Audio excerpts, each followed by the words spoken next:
Hi everyone, it's me Ben again, your Vice President of Welfare, and this is my second update video of the year. First of all, I just want to say that you've been doing so well during a very difficult time for absolutely everyone. I want to give a special shout out to international students in particular, many of whom will have come to Scotland for the first time, will have had to go through a period of social isolation. Staying in your room for 2 weeks, I can only imagine, is pretty rough. And I know things aren't amazing right now, but by banding together as a Strathclyde community, we will get through this, and we'll get through to the other side, and things will get better. So in my last update, I ended by talking about action groups, which are the new way that I've sort of invented this year to get students involved in campaigning at Strathunion. But as with most things do tend to overrun a little bit.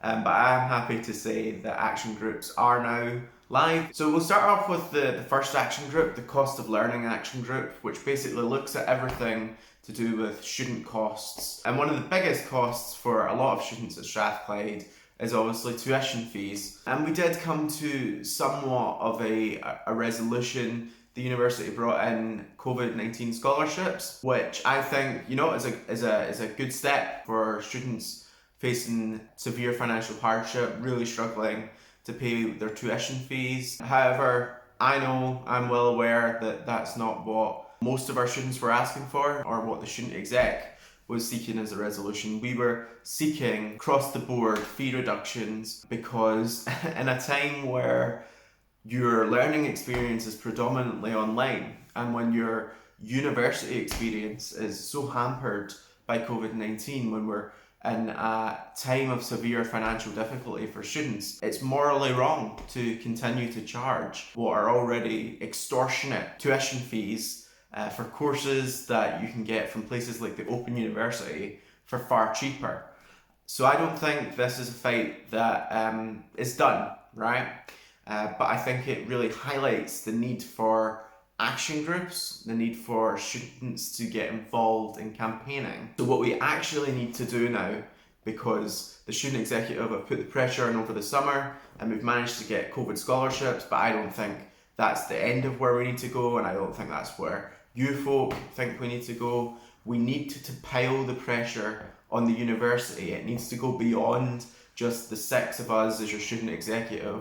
We need a campaign, a mobilisation of students to apply pressure on the university to make them lower tuition fees. Next up, the Student Housing Action Group, and we had a really spirited meeting where we discussed a whole bunch of ideas, and the biggest thing to come from the Student Housing Action Group's first meeting was a desire for among students to build a student tenant union across Glasgow. Just like we as a student union represent you as students to the university on a whole range of matters, a tenant union represents you as tenants. Now, my role as VP Welfare does cover housing.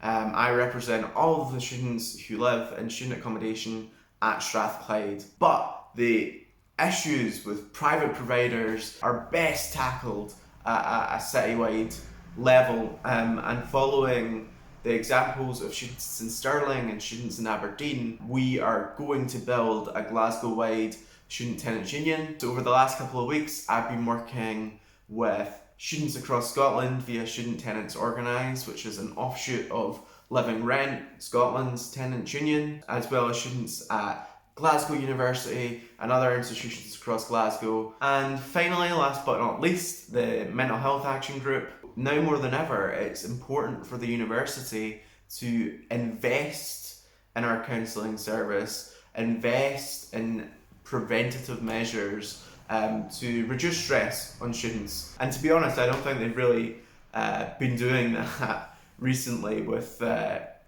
all the uncertainty around things like blended learning and poor communication. It just heaps stress on students, and I think we will, as the weeks go on, start to see more and more pressure on our counselling service. We need to build a grassroots campaign for investment in mental health at Strathclyde. And those are the three big things that I've been working on since the last update. But to finish off, I'm going to do a quick fire round of the different things that I've been working on over the course of the last month.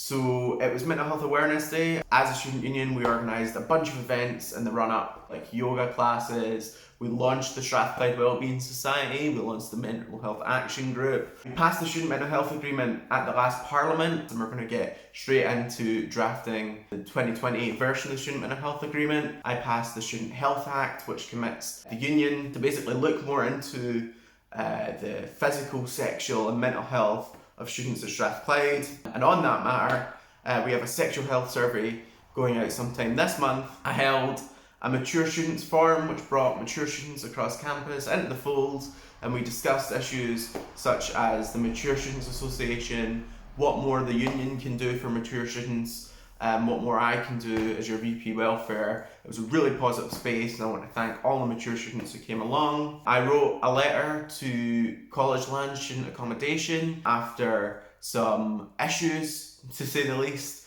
that students who were living there were having. I also wrote a letter to the university calling for them to offer alternative work to student staff within Nourish/Todd's Bar.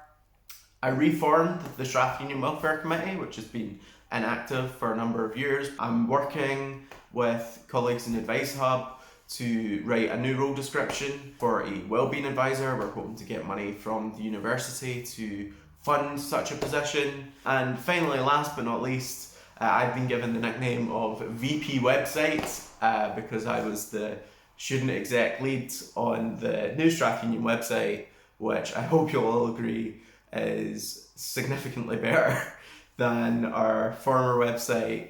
And that's about it. In true Ben Rapson style, that probably wasn't that quick at all. And I look forward to seeing y'all very soon in my next update video.